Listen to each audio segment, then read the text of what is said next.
दोस्तों आज हम जा रहे हैं पर्यावरण एवं पारिस्थितिकी करने के लिए, और यहाँ से IAS और PCS में 10 से 12 क्वेश्चन और कभी कभी 15 क्वेश्चन भी उठा लिए जाते हैं। तो इस हिसाब से ये टॉपिक बहुत ही इम्पोर्टेंट होने वाला है। आइए शुरुआत करते हैं। पहला चैप्टर जैव मंडल एवं बायोम, ये शुरुआती चैप्टर है, तो इसे समझना बहुत ही ज़रूरी है। यहाँ पहला क्वेश्चन है कि अपने ही वातावरण में एक जैव समुदाय, जैसे कि तालाब हो गया, महासागर हो गया, वन, यहाँ तक कि एक जल जीवशाला को हम लोग क्या कहते हैं? तो इसका आंसर होगा पारिस्थितिकीय तंत्र।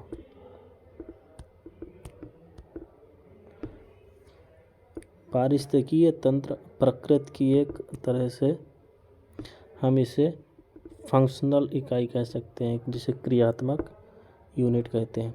इसके भीतर सभी जैविक समुदाय यानी बायोटिक कम्युनिटी आ जाते हैं, जो एक निर्दिष्ट वातावरण में एक साथ कार्य करते हैं, और भौतिक पर्यावरण, जिसे हम अजैविक घटक कहते हैं, के साथ पारस्परिक क्रिया करते हैं, जिसमें जो ऊर्जा का प्रवाह है जैविक संरचना के भीतर होता है। पारिस्थितिक तंत्र के स्थिर पारिस्थितिकी निकेत यानी इकोलॉजिकल नीचे पर निर्भर होती है। यहाँ दो चीज़ें समझना है। एक जो इकोसिस्टम है ये फंक्शनल यूनिट होती है प्रकृति की, और ये दो चीज़ों से मिलकर बना होता है, जिसमें एक होता है जैविक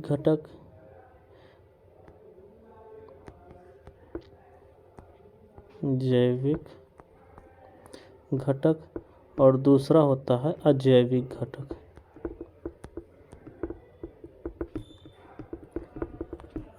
घटक। अब बात ये होती है कि जैविक घटक किसे कहते हैं? तो जैविक घटक जिसमें जीव होता है, जीवन पाया जाता है, जीवन पाया जाता है, तो इसे हम जैविक घटक कहेंगे। जिसमें जीवन पाया जाएगा उसे जैविक घटक कहेंगे, और जिसमें जीवन नहीं पाया जाता उसे अजैविक घटक कहेंगे। दूसरा होता है बायोम, जैसे हम जियोम बोलते हैं। तो जियोम की बात करें तो ये पारिस्थितिक तंत्र में पेड़ पौधे, जीव जंतु सहित सभी प्रमुख जो इकोलॉजिकल सिस्टम है बायोम कहे जाते हैं। अगर हम दूसरी बात करें तो बायोम पेड़ पौधों और प्राणियों का एक ऐसा समुदाय है, कम्युनिटी है, जो एक बड़े भौगोलिक क्षेत्र में पाया जाता है। दूसरी चीज़ है कि समुदाय किसे कहते हैं? तो समुदाय किसी निश्चित क्षेत्र में, जो क्षेत्र अलॉट किया जाता है, एक स्पेसिफिक क्षेत्र जो होता है, उस निश्चित क्षेत्र में जो विभिन्न प्रजातियां पाई जाती हैं, प्रजातियों का जो ग्रुप होता है, उसको हम कम्युनिटी कहते हैं। क्या कहते हैं? कम्युनिटी कहते हैं। तो आइए अब दूसरा क्वेश्चन देखते हैं। दूसरा क्वेश्चन है कि जीवमंडल, यही बायोस्फीयर के संगठन के विभिन्न स्तरों के निम्नलिखित में से कौन से अनुक्रम सही है? हमें देखना है कि इसमें क्रम कौन सा सही है। तो आंसर है डी। इसमें जनसंख्या, पारिस्थितिक तंत्र और जीवमंडल। तो हम जानते हैं कि समस्त जीव मतलब जैविक संगठन, और भौतिक पर्यावरण जिसे हम अजैविक घटक कहते हैं। क्वेश्चन आता है कि जैविक घटक में क्या क्या सम्मिलित होता है और अजैविक घटक में क्या क्या सम्मिलित होता है। कुछ सम्मिलित रूप से दोनों को, जैविक घटक और अजैविक घटक को जैव मंडल यानी बायोस्फीयर कहते हैं। इसके अंतर्गत समस्त जीव तथा उसके आसपास का पर्यावरण, जिसमें इन जीवों की पारस्परिक क्रिया होती है, मिलकर बायोस्फीयर का निर्माण करते हैं। इसके संगठन के क्रम में विभिन्न लेयर होते हैं, स्तर होते हैं, जैसे कि पहले अणु होगा, फिर अणु से सेल बनेगा, कोशिका बनेगी, फिर कोशिका समूह बनेगा, समूह मिलकर जीव का निर्माण करेगा, जीव मिलकर जनसंख्या का निर्माण करेंगे, जनसंख्या से समुदाय बनेगा, समुदाय पारिस्थितिक तंत्र बनेगा, फिर पारिस्थितिक तंत्र से जो है जैवमंडल, जिसे हम जीवमंडल कहते हैं, बायोस्फीयर कहते हैं, इन सब का निर्माण होता है। अगला क्वेश्चन है fall army worm. Fall army worm के संदर्भ में कौन सा कथन सही है? पहला कि यह एक कीट है जो मुख्य रूप से उष्णकटिबंधीय और उपोष्णकटिबंधीय क्षेत्रों में पाया जाता है। दूसरा है, यह अपने लार्वा अवस्था में, जब लार्वा अवस्था इसकी होती है, मक्का फसल को नुकसान पहुंचाने के लिए। और तीसरा है, इस कीट से होने वाली फसलों का नुकसान रोकने के लिए कोई विधि उपलब्ध नहीं है। तो इसका आंसर होगा ए, यानी पहला और दूसरा सही है, क्योंकि इसको रोकने के लिए हमारे पास विधि है। अब देख लेते हैं इसका फॉल आर्मी वर्म कीट, यह मुख्य रूप से कहाँ पाया जाता है? तो हमें इसकी लोकेशन देखना है। यह उष्णकटिबंधीय और उपोष्णकटिबंधीय क्षेत्रों में पाया जाता है। 2016 की शुरुआत के पहले बार मध्य और पश्चिमी अफ्रीका में, कहाँ? मध्य और पश्चिमी अफ्रीका में इसकी खोज की गई थी। फॉल आर्मी वर्म की यह एक प्रकार का कीट होता है। अब यह भारत सहित विश्व के अन्य हिस्सों में भी फैल गया है, इस वजह से पहला कथन। दूसरी चीज़ है इसका लार्वा चरण। ये कीट फसलों को नुकसान पहुंचाते हैं और ये 80 से अधिक पौधों की प्रजातियों पर पोषित होते हैं। यानी ये 80 से अधिक ऐसे पौधे हैं जिनको अपना भोजन बनाते हैं। लेकिन मुख्य रूप से जो सबसे प्रिय इनका पौधा है, मुख्य रूप से फसल मक्का है। कौन है? मक्का। इसको हानि पहुंचाने के लिए जाना जाता है। सबसे अच्छी बात, दूसरी बात ये है इसकी कि यह कीट 100 किलोमीटर पर आवर की गति से रात तक उड़ सकता है और मादा जो है अपने जीवन काल में 1000 अंडे दे सकती है। तो ये इसकी कैपेसिटी बता रही है।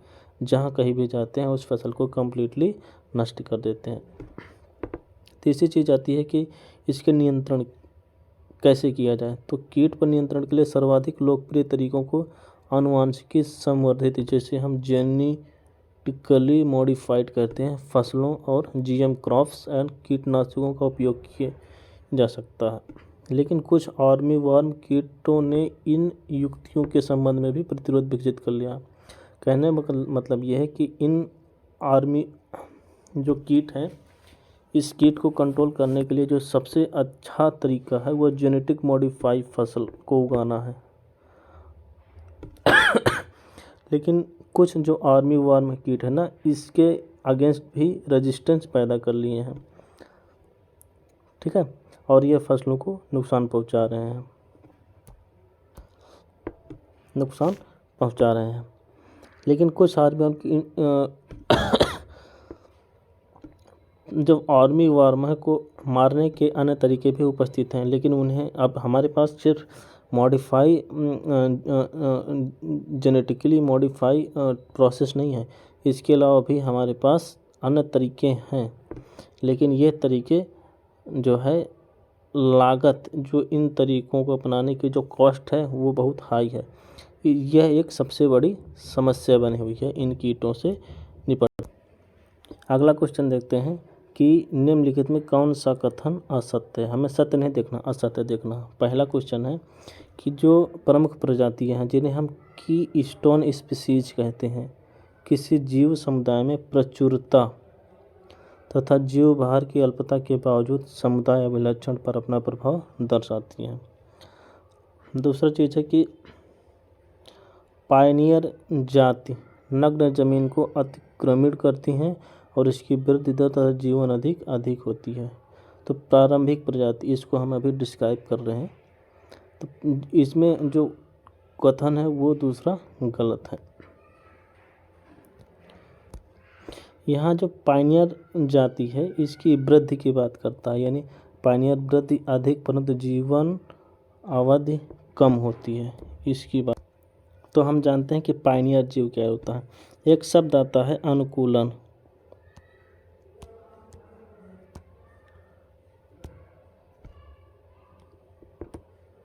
इसे सक्सेशन कहते हैं। अनुकूलन 2 क्रम में होता है, एक प्राथमिक क्रम होता है, दूसरा द्वितीय क्रम होता है। प्राथमिक क्रम में क्या होता है, जहाँ खाली स्थान होता है, जहाँ पर कोई जीव नहीं रहता, और यहाँ पर क्या जीव रहते हैं। तो ये जो प्राथमिक सक्सेशन होता है, अनुकूलन होता है, इसमें क्या होता है कि जो पायनियर जातियाँ होती हैं ये यहाँ इसको अपना आशियाना बनाते हैं, और यह प्रोसेस क्या होता है, लॉन्ग प्रोसेस होता है और धीरे धीरे चलता है। लॉन्ग प्रोसेस होता है और स्लो मोशन में चलता है। दूसरी चीज़ क्या होती है, जो द्वितीय सक्सेशन होता है, ये प्रोसेस तो इसका प्रोसेस शॉर्ट होता है और ये इसकी स्पीड जो है तेज़ी से होती है, स्पीड इसकी तेज़ी होती है। तो ये चीज़ें हैं। अगला क्वेश्चन है, निम्नलिखित में कौन सा कथन गलत है। दूसरा फिर देखते हैं कि कौन सा कथन गलत है। पहला है कि पृथ्वी पर सबसे बड़ा अवशोषक जो प्रदूषण ग्राही यानी प्रदूषण को एब्जॉर्ब करता है जलमंडल है। दूसरा चीज़ है कि हेमियोस्टेसिस यानी समस्थापन सुनिश्चित नियंत्रणों यानी साइबरनेटिक्स के जरिए प्रकृति के संतुलन का रख रखाव।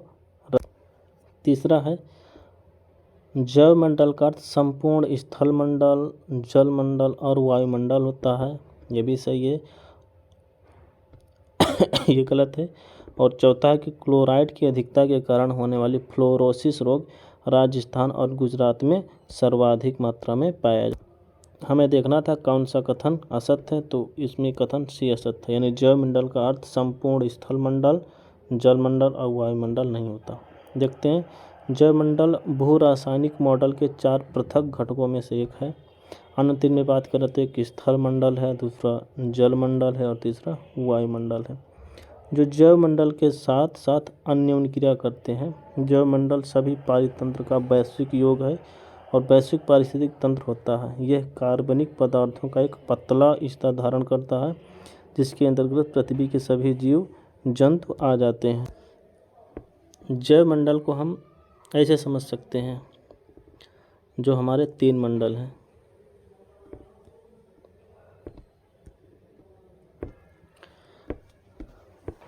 अगर हम इसे स्थलमंडल मान लें, इसको जलमंडल मान लें और इसे वायुमंडल मान लें, 3 मंडल हो गए। तो इन तीनों का जो कॉमन मंडल होगा चौथा, इससे हम क्या कहेंगे, जलमंडल कहेंगे।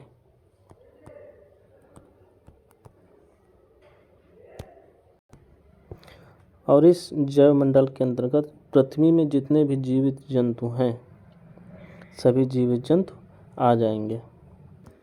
अगला क्वेश्चन है, जैवमंडल की संरचनात्मक और प्रकारात्मक इकाई यानी स्ट्रक्चरल एंड फंक्शनल यूनिट किसे कहते हैं। जो बायोस्फीयर है, चौथा मंडल है, इसके संरचनात्मक और प्रकारात्मक यानी फंक्शनल इकाई किसे कहते हैं। तो आंसर होगा पारिस्थितिकीय तंत्र। पारिस्थितिकीय तंत्र पृथ्वी पर विद्यमान सभी जीव क्षेत्रों को सामूहिक रूप से बायोस्फीयर कहा जाता है। सभी जीवन क्षेत्र को क्या कहते हैं, जैवमंडल कहा जाता है। आपस में एक दूसरे के साथ और अपने भौतिक वातावरण यानी एक बायोटिक और अबायोटिक जो बायोटिक होता है वो अबायोटिक वातावरण के साथ सन्निकट संबंध स्थापित कर लेते हैं और विभिन्न प्रकार के जीवन रूपों की जैव मंडलीय इकाई को पारिस्थितिकी कहा जाता है। पारिस्थितिकीय जैवमंडल की स्वसक्षम इकाई है। अतः पारिस्थितिकी को जैवमंडल की संरचनात्मक और प्रकारात्मक इकाई के रूप में परिभाषित किया। तो जो जैवमंडल होता है हमारा, ये जो जैवमंडल है ये दो घटकों से मिलकर बना हुआ है, जिसे हम क्या कहते हैं, जैविक घटक, और दूसरा होता है अजैविक घटक। जैविक घटक में क्या होता है, जीवन होता है, और अजैविक घटक में जीवन नहीं होता। यह एक तरह से भौतिक घटक होता है। अगला क्वेश्चन है, निम्नलिखित कथनों पर विचार करें। सांकेतिक प्रजाति, जिसे इंडिकेटर स्पीशीज कहते हैं, ये ऐसी स्पीशीज हैं जो पर्यावरण के गुण अथवा विशेषताओं को निर्धारित कर। दूसरा, मूल तत्व प्रजाति, यह वह प्रजाति है जिसकी किसी समुदाय की संरचना में एक मजबूत भूमिका होती है, यानी अहम भूमिका होती है। और तीसरा होता है आधार प्रजाति, बेस स्पीशीज, यह प्रजाति जिसका उसकी प्रचुरता के सापेक्ष पर्यावरण पर अनुपातहीन व्यापक प्रभाव पड़ता है। तो इसका आंसर होगा सही, सिर्फ एक ही सही है। बात करें मूल प्रजाति की, तो वह प्रजाति जिसका उसकी प्रचुरता के सापेक्ष पर्यावरण पर अनुपात विहीन व्यापक प्रभाव पड़ता है, वह मूल प्रजाति कहलाती है। और आधार प्रजाति क्या होती है, वह प्रजाति जिसकी किसी समुदाय की संरचना में एक मजबूत भूमिका होती है। यानी डिफिनीशन इनके दोनों की बदल दी गई थी, इस वजह से दोनों गलत हो गए और एक सही हो गई।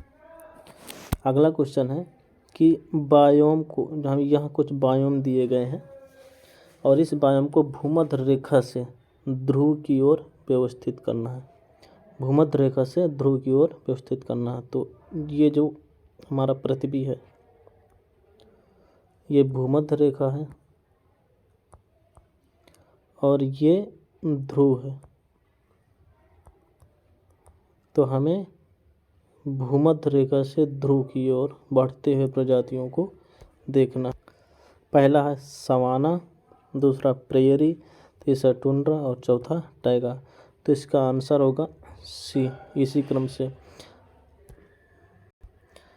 मतलब कि अगर हम देखें, ये हाफ हेमिस्फीयर बना लेते हैं, ये ध्रुव भूमध्य रेखा से ध्रुव की ओर, तो पहले नीचे सवाना आएगा, दूसरे में प्रेयरी आएगा, तीसरे में टुंड्रा आएगा और चौथे में टाइगा आ जाएगा, टाइगा प्रदेश आ जाएगा। भूमध्य रेखा से ध्रुव की ओर बायोम का सही क्रम देखा जाए, सवाना, प्रेयरी, टाइगा और टुंड्रा है।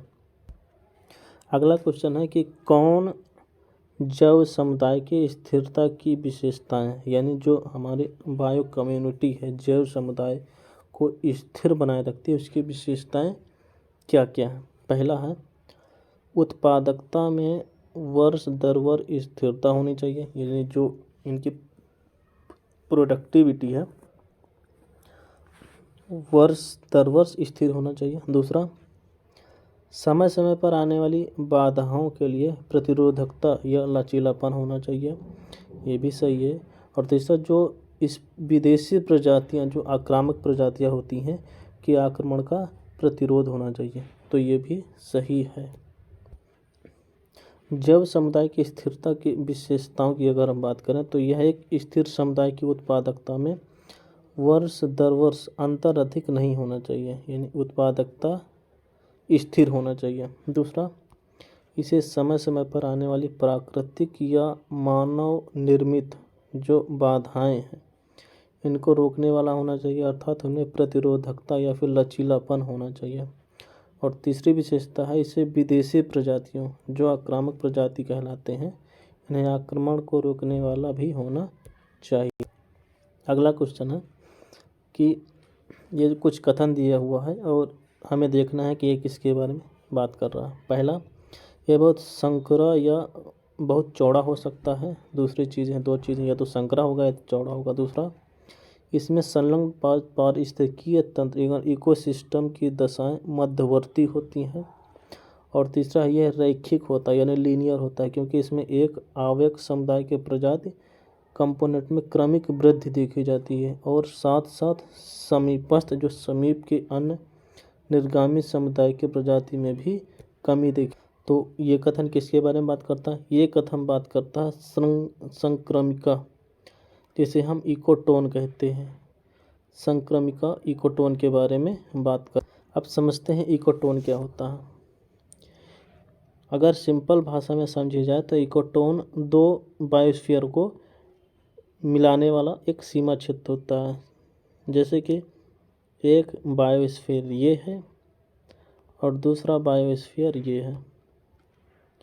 तो ये जो बॉर्डर होगा, कुछ इसका क्षेत्र आ जाएगा, कुछ इस बायोस्फीयर का क्षेत्र आ जाएगा। तो ये कंप्लीट जो क्षेत्र होगा ये क्या कहलाएगा? इकोटोन कहलाएगा। इस इकोटोन में कुछ इसके भी विशेषताएं होंगी, कुछ इस बायोस्फीयर की विशेषताएं होंगी।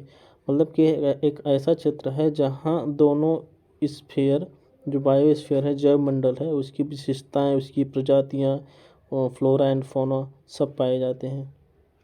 तो इसलिए इसे इकोटोन दो या दो से अधिक विविध पारितंत्र के बीच का एक वैसा क्षेत्र है, विशिष्ट क्षेत्र है।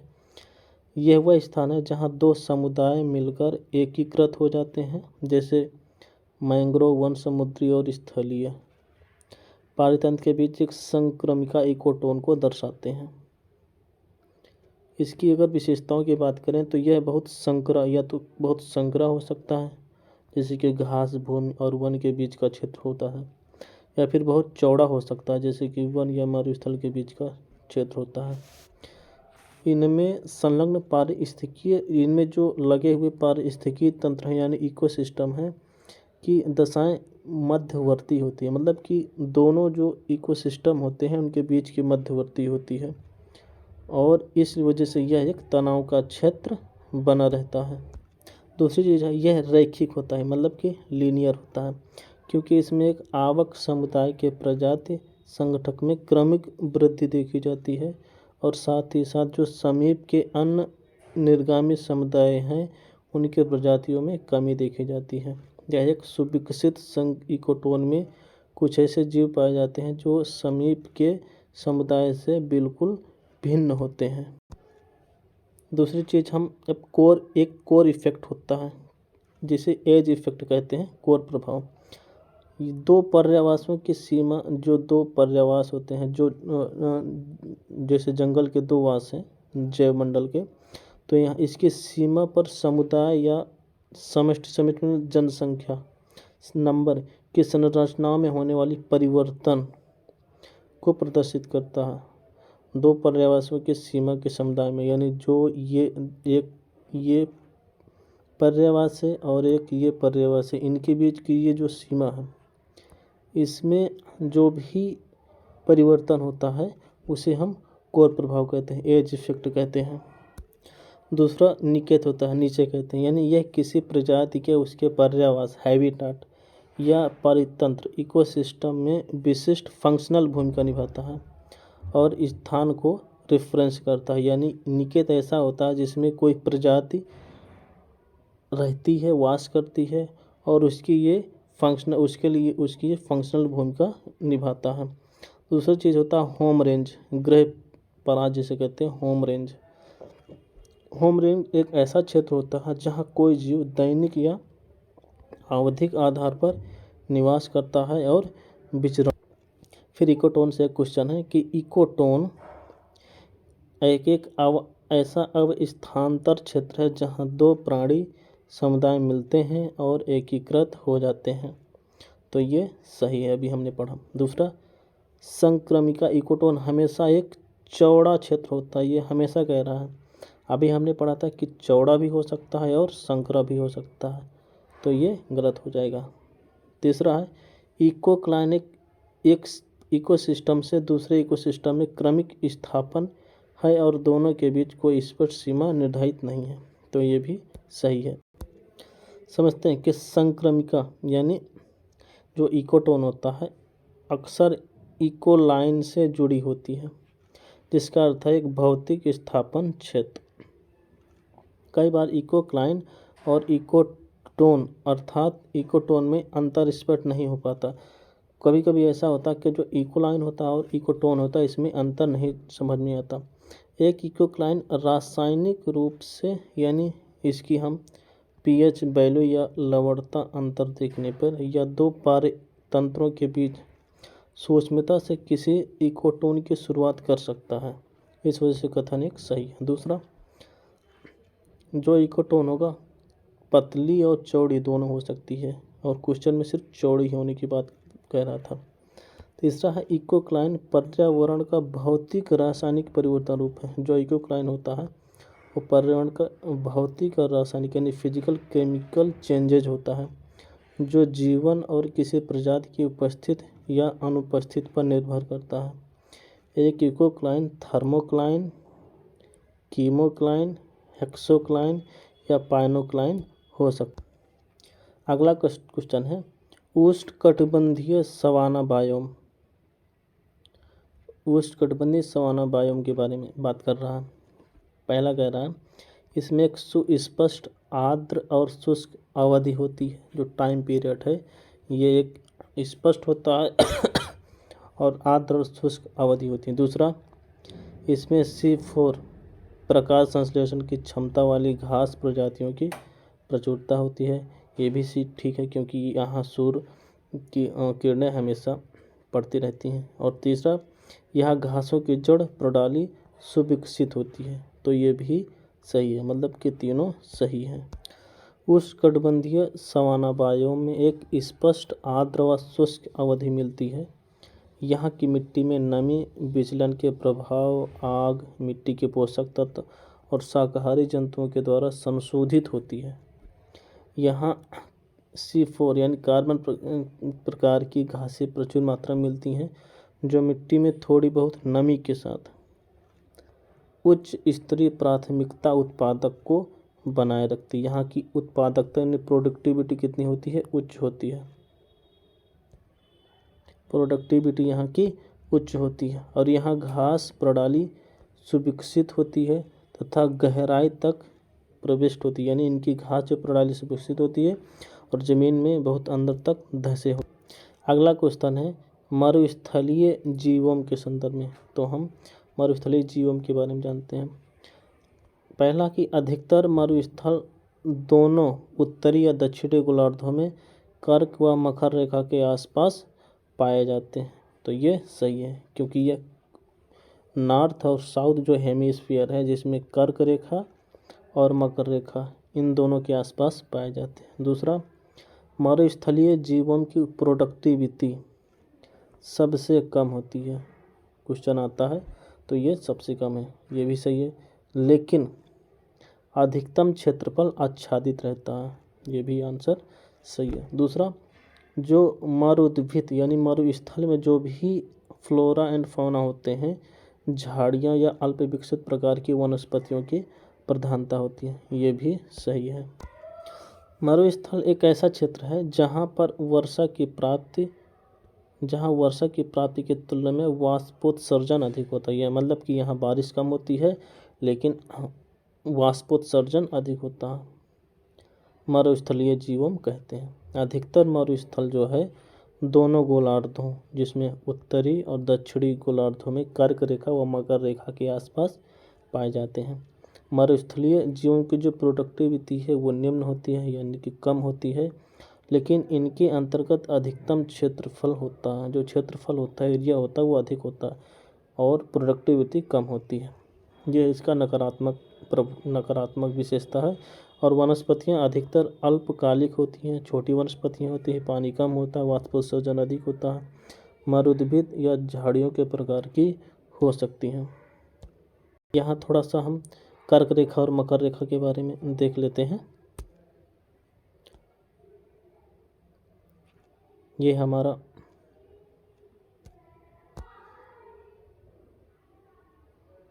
ये पृथ्वी है, ये भूमध्य रेखा है।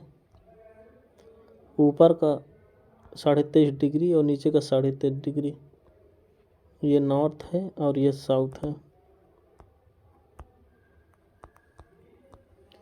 23.5 डिग्री ऊपर और 23.5 डिग्री नीचे। जो ऊपर होता है इसे कर्क रेखा कहते हैं और जो नीचे होता है इसे मकर रेखा कहते हैं। अगला क्वेश्चन है, ये भी एक कथन के तौर पर है।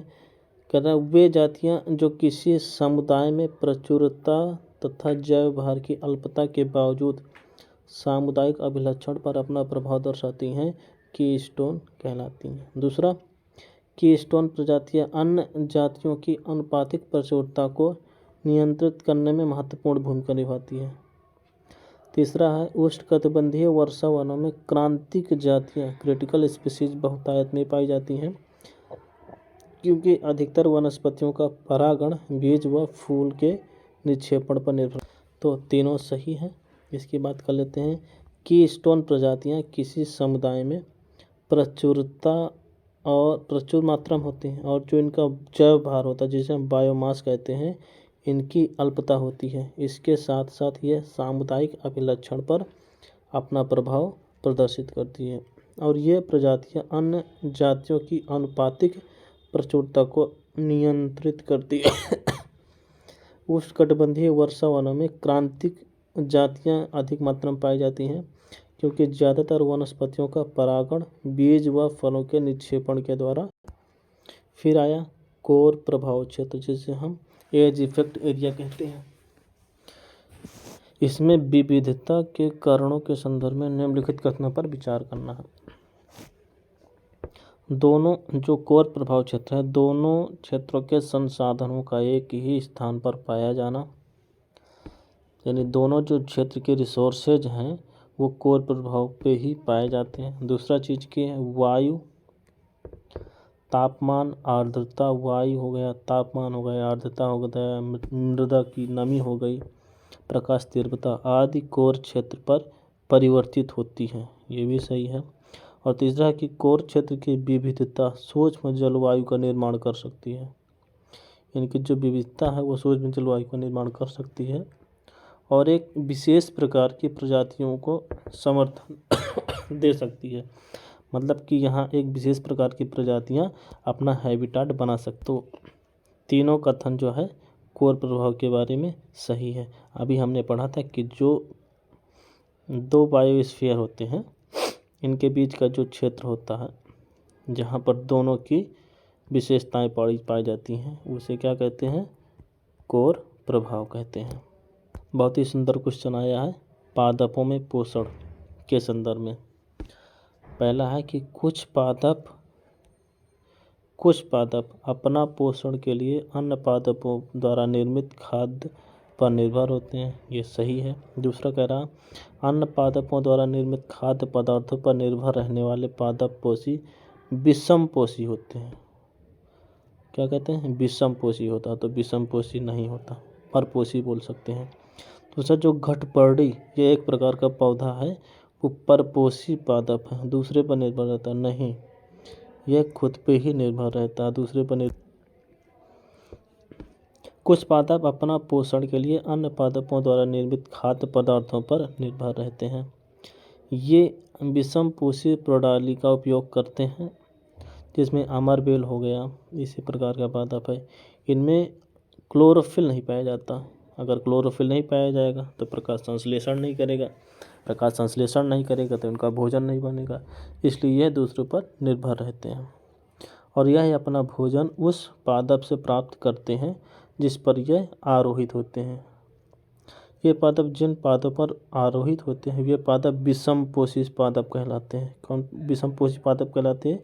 जिन पादप पर, जैसे कि अमरबेल है, अमरबेल जब दूसरे पौधे पे निर्भर रहता है, जिस दूसरे पौधे पर आच्छादित रहता है, उस पौधे को विषमपोषी पौधा कहा जाता है, न कि अमरबेल को। क्योंकि अमरबेल जैसे पादप परपोषी को क्या होता है? परपोषी को अमूल पोषकों से वंचित करते हैं, अतः इन्हें परजीवी पादप कहते हैं। घटपर्णी एक कीटभक्षी पौधा है, यह जो है कीटों को खाता है नाइट्रोजन पूरा करने। अगला क्वेश्चन फिर इकोटोन से आया। इकोटोन बहुत ही इंपॉर्टेंट है। पहला कथन है कि यह तनाव का क्षेत्र होता है।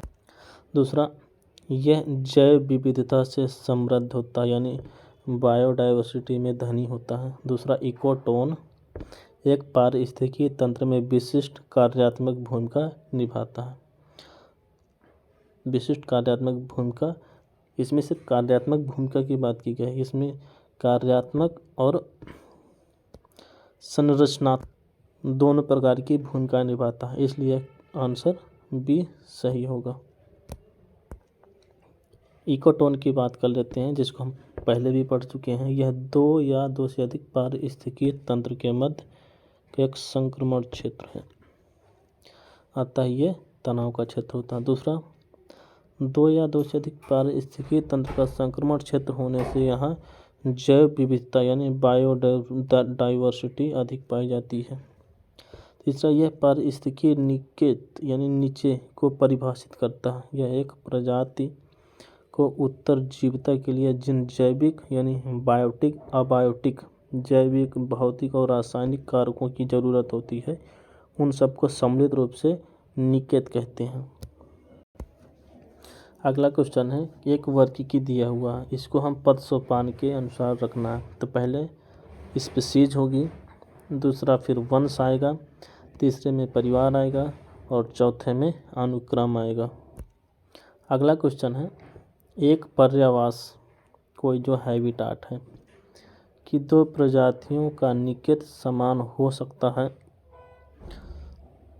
ठीक है। दूसरा चीज़ कह रहा है कि कोई निकेत एक प्रजाति के लिए विशिष्ट होता है, वहीं एक पर्यावास में बहुत सारी प्रजातियां रहती हैं। तो दूसरा सही होगा, पहला गलत होगा। हम निकेत की बात कर लेते हैं। निकेत से आशा एक प्रजाति की सभी गतिविधियों एवं संबंध की समेकित अभिव्यक्ति से है, जिससे वह अपनी उत्तरजीविता और प्रजनन के लिए अपने पर्यावास यानी हैबिटाट में जो रिसोर्सेज होता है उसका उपयोग करता है।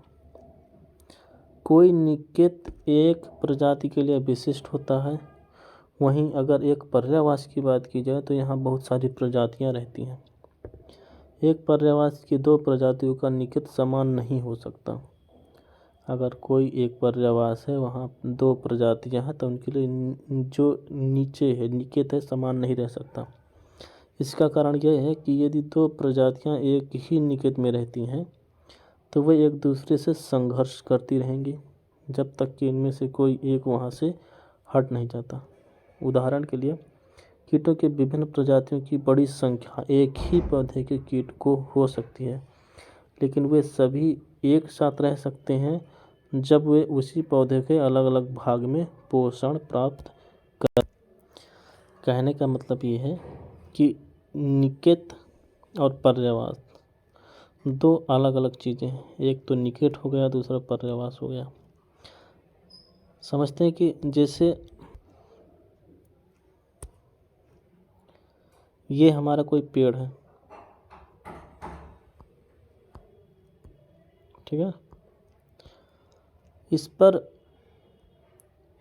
इस शाखा का निकेत अलग होगा, इसका अलग होगा, इसका अलग होगा और सबका अलग अलग हो जाएगा। इसमें एक प्रकार के प्रजाति रह सकती है, इस निकेट में दूसरे प्रजाति रह सकती है और इसमें अलग प्रकार की प्रजाति रह सकती है।